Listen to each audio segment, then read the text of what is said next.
Hi friends, મારે નવા વિડીયોમાં આપનું સ્વાગત છે.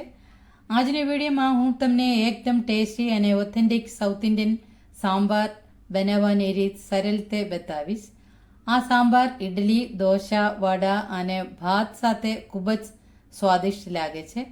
જો તમને પણ પરફેક્ટ સાઉથ ઇન્ડિયન સાંભાર ઘરે બનાવવા માંગો છો તો આ રેસીપી એન્ડ સુધી જરૂર જોજો. હું સાઉથ ઇન્ડિયનથી છું એટલે આજે તમારી સાથે મારા ઘરની south Indian sambar recipe share કરવા જઈ રહી છું. તો ચાલો સમય બગાડ્યા વગર શરૂ કરીએ આજની સ્વાદિષ્ટ રેસીપી. આજે આપણે સાંભાર બનાવવા માટે થોડી શાકભાજી જોતું છે. કોથમીર અને કરી લીફ, ગૂળ, આમલી આપણે થોડું પાણી નાખી સર્વ કરવા માટે મૂકી દઈશું. હવે આપણે જોતું છે અડધું કટોરી તુવેર દાળ લઈને આપણે એક મોટું બાઉલમાં નાખી એને 2-3 વાર ધોઈ નાખીને એને કુકરમાં આપણે નાખી અને સાથે પાણી ઉમેરી એને કુકરવા માટે મૂકી દઈશું. દાળ આપણે ધોઈ ત્યારે અને ચોખ્ખું થાય ત્યારે સુધી એને ધોઈ નાખવાનું. પછી આપણે કુકરમાં નાખી દઈશું.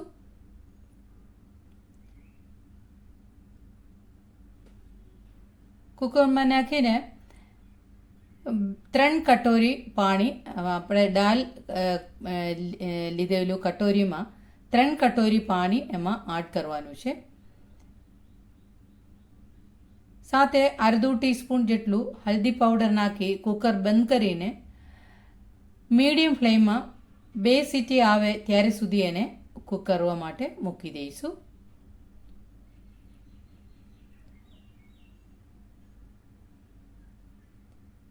અત્યારે એને 2 સીટી આવી ગયું. હવે કુકર બંધ કરીને ગેસ બંધ કરીને કુકર પ્રેશર જાય ત્યારે સુધી આપણે વેઇટ કરવાનું છે. ત્યાર સુધી એને રહેવા દેવાનું છે. અત્યારે આ ટાઈમમાં આપણે શાકભાજી બધું સાફ કરીને એને સુધારવાનું છે. શાકભાજી બટાટાનું બધું કાઢી નાખી એને વ્યવસ્થિત ધોઈ નાખવાનું પહેલે, પછી એને સુધારવાનું છે. ટમાટો, બટાટા, રીંગણા, ગાજર, ગુવાર અને ભીંડો, સરગવા, લીલો મરચો, કોથમીર અને કરી લીફ એટલું બધું શાકભાજી આપણે લીધું સાંભાર માટે. દૂધી આપણે લીધેલું છે. દૂધીનું થોડું નાનું કટકો જોતું છે. બધું શાકભાજી આપણે થોડું લીધેલું છે. તમારે એમાંથી કાંઈ શાકભાજી તમારે ભાવતું ન હોય ત્યારે તમારે એ બદલાઈ શકાય. તમારે જે ભાવતું હોય એ નાખી શકાય. ડુંગળી, બટાટા તમારે ભાવતું ન હોય તો એને બદલે બીજા કાંઈ શાકભાજી એડ કરી શકાય. બટાટા ડુંગળી નાખે એટલું બધું સ્વાદિષ્ટ બીજા કોઈનું ન મળે. એને માટે તમારે થોડું દાળ વધારે એડ કરી શકાય. આપણે સરગવો, ભીંડો આપણે અલગ બાફવાનું છે એટલે એ અલગ વાટકીમાં આપણે એને સુધારીને રાખેલું છે. બાકી બધું શાકભાજી આપણે સુધારીને રાખી દીધું. અત્યારે કુકરનું પ્રેશર બધું નીકળી ગયું. કુકર ખુલીને એને આપણે શાકભાજી બધું સુધારેલું શાકભાજી આમાં ઉમેરી દઈશું. બધું શાકભાજી આપણે એમાં એડ કરી દીધું. હવે સરગવા, ભીંડો એને આપણે અલગ રાખેલું છે. અત્યારે એને વ્યવસ્થિત મિક્સ કરી દેવાનું. પાણીની જરૂર હોય તો આ ટાઈમમાં આમાં અડધું કટોરી તો 1 કટોરી એક કુકરનું તમારે યુઝ કરે ત્યારે ખબર પડે તમારે કુકરમાં પાણી કેવી રીતે રહે છે એ બધું. એટલે ઓછું પાણી લાગે તમારે એમાં પાણી એડ કરી દેવાનું.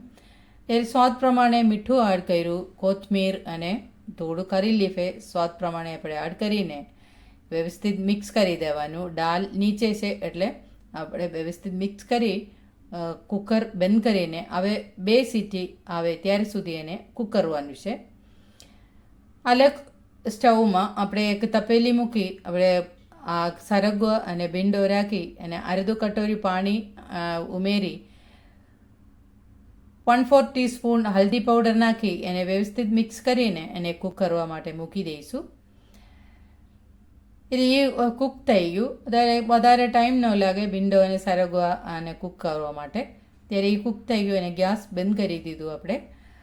અને કુકરમાં 2 વિસિલ આવવા માંડ્યું. એટલે ગેસ અત્યારે બંધ કરી દઈશું. હવે એનું મસાલા આપણે બનાવવાનું છે. અને મેથી દાણા રોસ્ટ કરીને અને તેલ વગર આપણે રોસ્ટ કરવાનું 1 ટીસ્પૂન. એ હવે એને ઠંડુ થઈ જાય એને પાવડર કરવાનું છે. એક બાઉલમાં 2 teaspoon Kashmiri chilli powder, 1/2 teaspoon દાણા જીરું, 1/4 ટીસ્પૂન હલ્દી પાવડર નાખી આમાં આપણે રાખી દઈશું. આ રોસ્ટેડ જીરા પાવડર 1 ટીસ્પૂન જોતું છે. અત્યારે પ્રેશર બધું નીકળી ગયું. આપણે કુકર ખોલીને આપણે જોવાનું છે. અત્યારે આ શાકભાજી બધું વ્યવસ્થિત કૂક થઈ ગયેલું છે. હવે એને બરાબર મિક્સ કરીને આપણે મસાલા બધું અત્યારે એડ કરવાનું છે. હાવ ઠંડુ થઈ ગયું હોય તો અત્યારે ગેસ હું ચાલુ કરીને કરી દીધું. હવે એ ઉકાળો આવે પછી એમાં મસાલા એડ કરવાનું છે. અત્યારે પાણી ઓછું છે. આપણે એમાં પાણી એડ કરવાનું છે.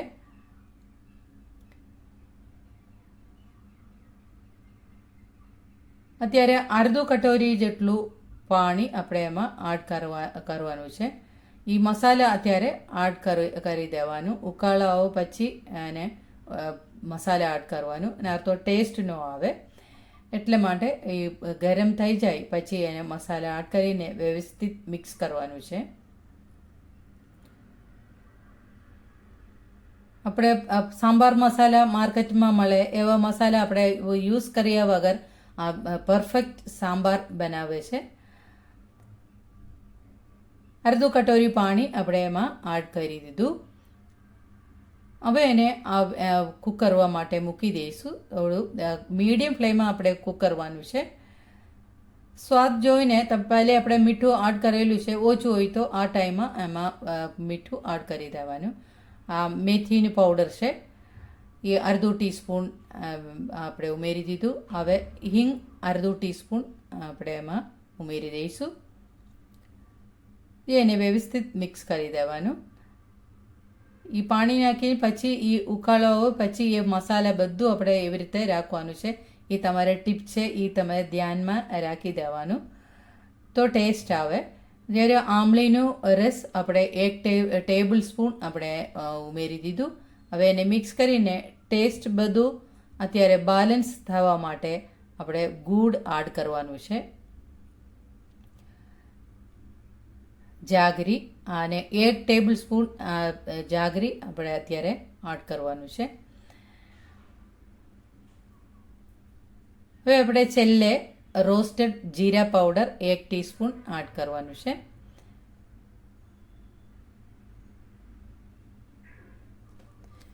સ્વાદ આવે અને સુગંધે બહુ સારું સુગંધે મળી જાય એટલા માટે ભૂલ્યા વગર આ રોસ્ટેડ જીરા પાવડર તમે એડ કરી દેજો.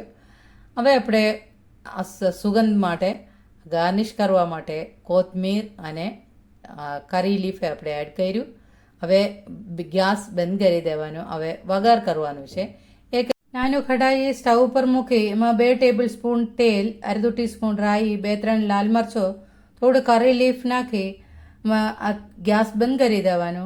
હવે 1/4 ટીસ્પૂન લાલ મરચો પાવડર નાખીને સાંભારમાં ઉમેરી દઈશું. બસ એટલું છે. આપણે south Indian traditional sambar ready થઈ ગયું. જો તમારે આજનો રેસીપી જરૂર તમે એકવાર ટ્રાય કરજો. બહુ ટેસ્ટી સાંભાર આપણે બનાવેલું છે. જો તમારે આજનું રેસીપી ગમ્યું હોય તો વિડીયો લાઈક કરો, કમેન્ટ કરીને તમારો અભિપ્રાય જરૂર જણાવો અને આવી જ સ્વાદિષ્ટ રેસીપી માટે મારા ચેનલને સબસ્ક્રાઈબ કરવાનું ભૂલતો નથી. મળીએ નેક્સ્ટ વિડીયોમાં. ત્યારે સુધી થેન્ક્સ ફોર વોચિંગ.